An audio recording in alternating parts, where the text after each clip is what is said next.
Spiral, dial. Sci-fi with a soundscape.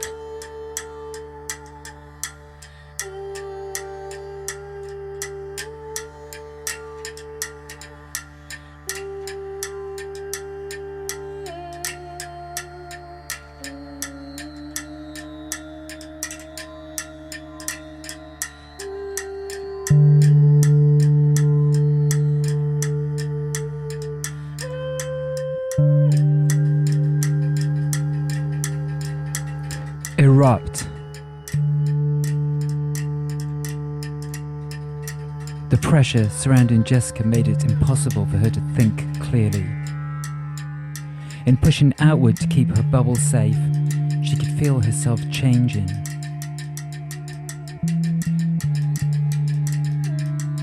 The orange colour seemed to be fading away, leaching from her vision.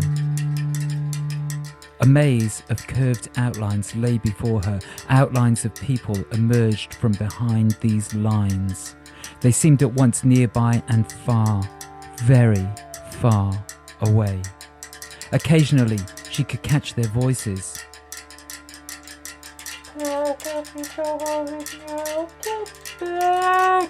A female voice sang, followed by a loud, cracking sound.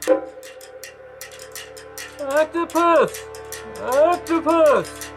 A male voice cried. The cracking sounds continued. It's always the carers that pay the price. A lilting Irish accent intoned.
The voices stopped. All the colour had disappeared from her vision. She saw clearly, at last. Everything lay before her, bubble upon bubble, person upon person. She saw them all separately, yet individually, like etchings on clear glass windows. One window led to the next, curving around, coiling around. She realised that they were suspended on the outermost segment of a giant ammonite.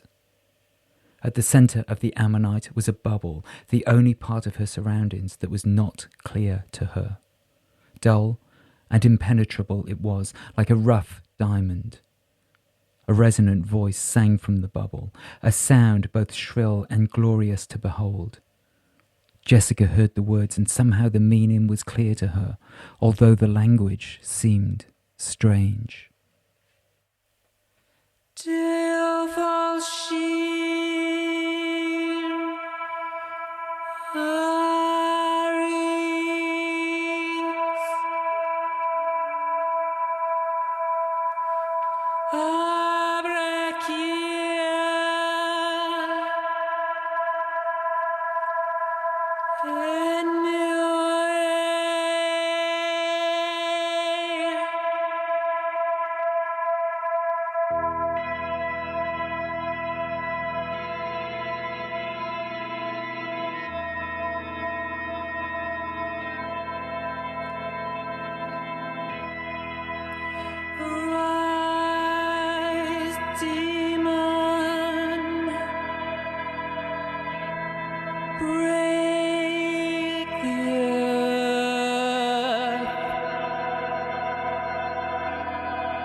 Break the earth, make it new.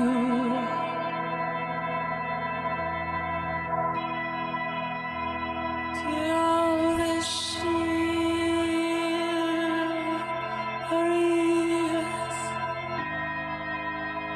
break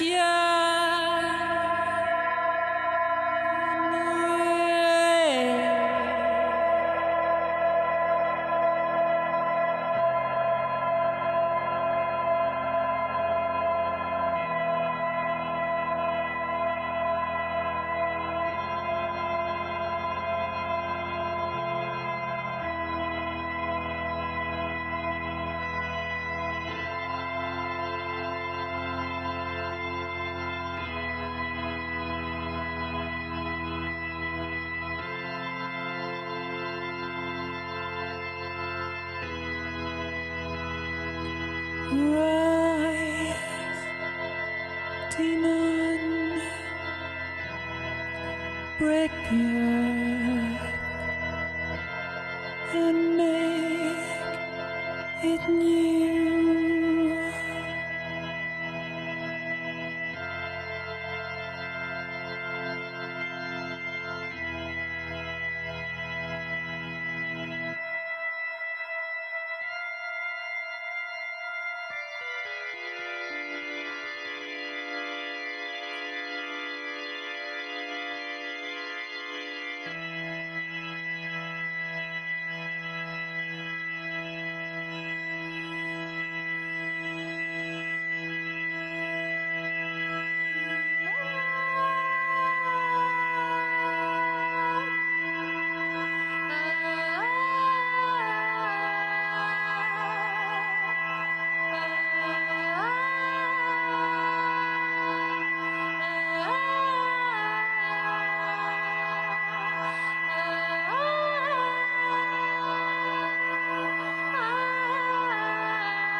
Patricia, for it was she who sang, chanted the words again and again.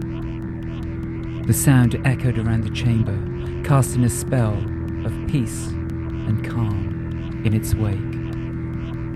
Jessica felt, rather than saw, all of the people take a long, deep breath and exhale slowly.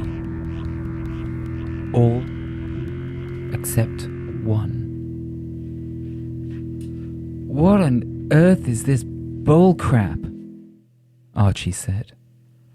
Jessica had completely forgotten that he was even there. Are you listening to this? Morven, my man, have you ever heard such rubbish?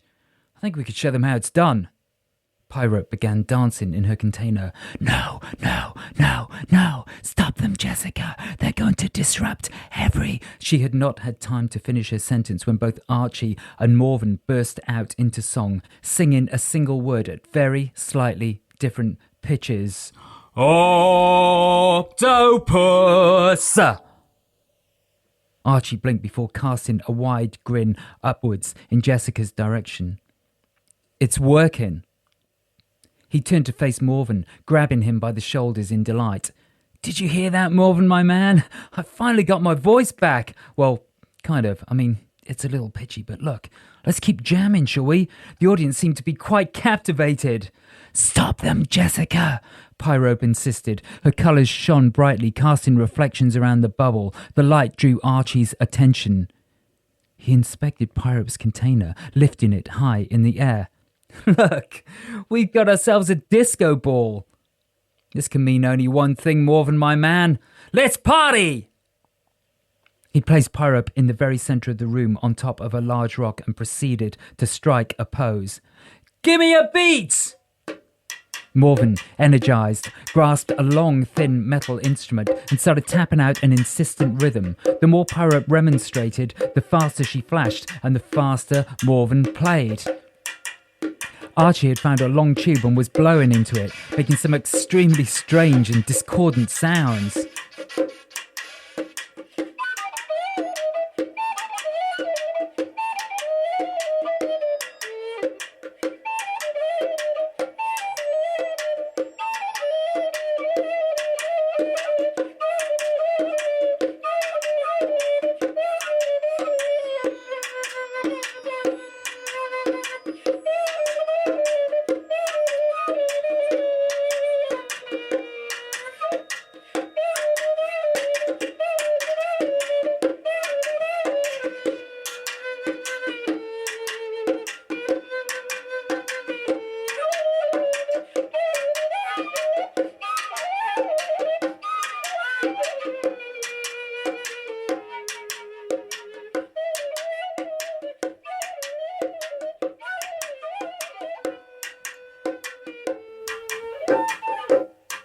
Octopus! Archie cried. Morven joined him, droning each syllable at some length as he tapped. Archie nodded his approval. Octopus.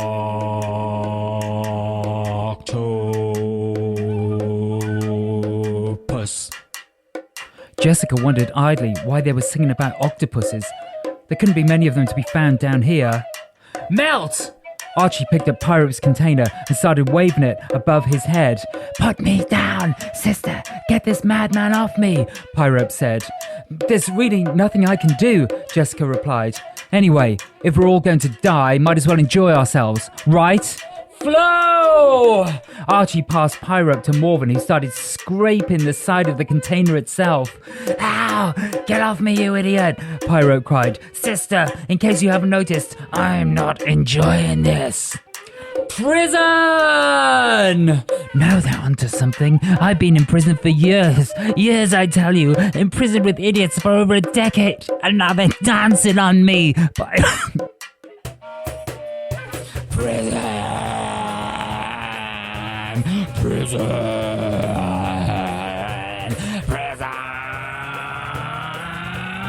Archie really seemed to be getting into his stride as he riffed on the theme of jail in the style of a satanic metal band. As the volume picked up, the people in the bubbles seemed to wake from their stupor and start swaying from side to side. As they did so, the bubbles touched them, some of them coalescing and forming larger and larger chambers. The larger they became, the higher they floated, until at last a huge mega bubble formed right over their heads.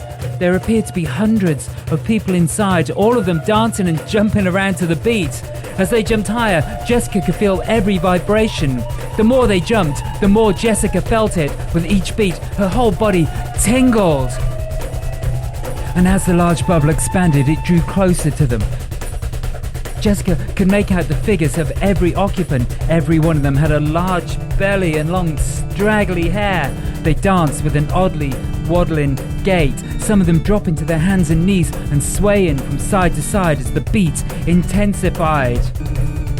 It strongly resembled a geriatric rave crossed with a birthing pool party. Jessica from below got rather too detailed a view of the nether regions of some of the kneeling figures. Being within the rock, closing her eyes seemed to make no difference to her vision. She saw the whole chamber laid out before her, every layer as vivid as the last. The people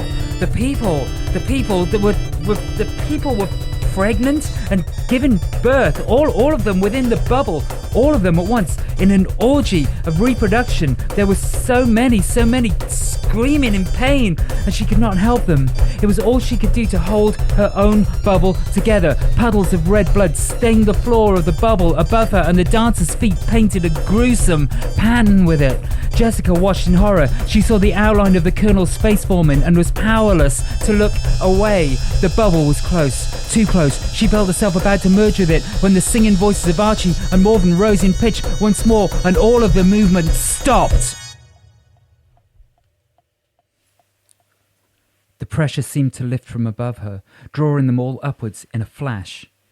The giant bubble collapsed into small sections, dislocating into strings, each with a single occupant. The strings trailed to the left and the right of them as they flew, long necklace-like strands of orange baubles. They formed the shape of a giant octopus. Archie and Morven began their chanting once more with one voice.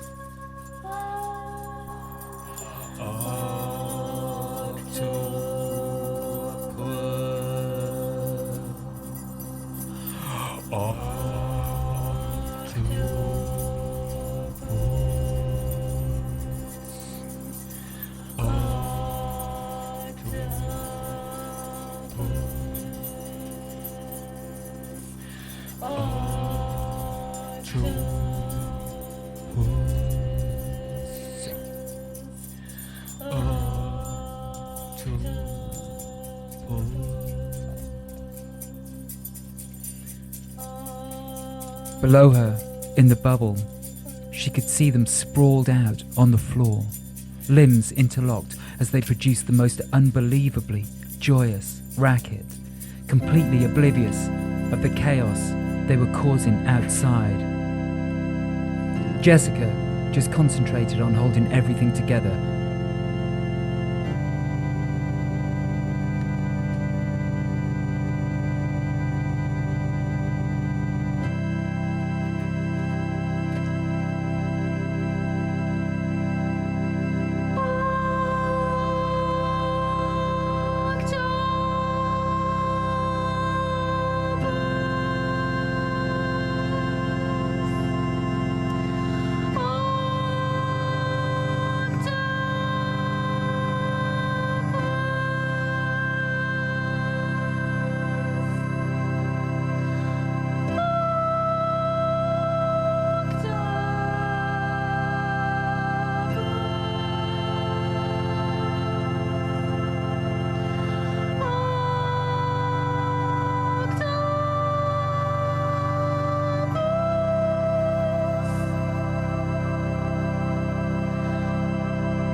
Below her in the bubble, she could see them sprawled out on the floor, limbs interlocked as they produced the most unbelievably joyous racket, completely oblivious of the chaos they were causing outside. Jessica just concentrated on holding everything together as Pyrup cowered in her container. Below them, Patricia had continued her work. The coils of the ammonite pulsated, expanding and contracting with ever greater fervour. They piled on top of each other, stacking upwards until they formed the outline of a giant being. A huge man formed from the darkness.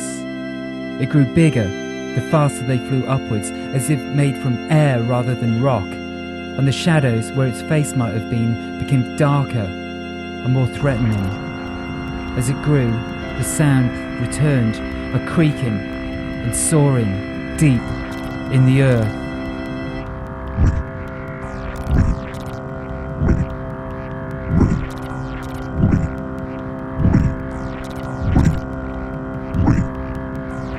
All at once, the sides of the ammonite dropped away.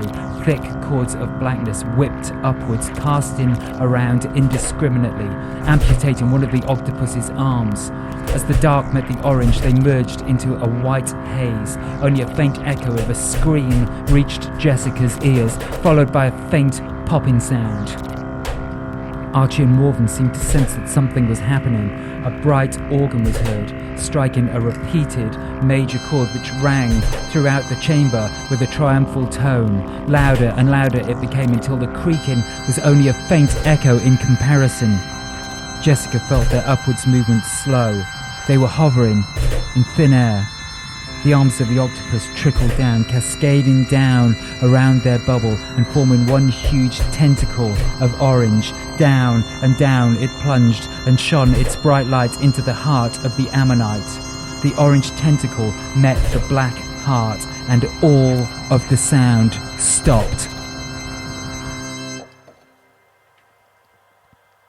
Time seemed to stand still. Jessica remained floating above her bubble. She could sense every last fragment of the rocks around her, still vibrating to the sound of the echoing chords. She was one with the earth, and one with the music. Below her, the two singers lay unconscious, holding hands, with Archie resting his head on Morven's shoulder. She had to admit, they looked good together. "Is this death?" she whispered. Archie opened his eyes, looking directly at her. "This is only the beginning," he said, eyes gleaming in the shadows. Ed Ginath. A torrent of orange and red spewed forth from the stricken ammonite. They were flying upwards, outwards, into the unknown.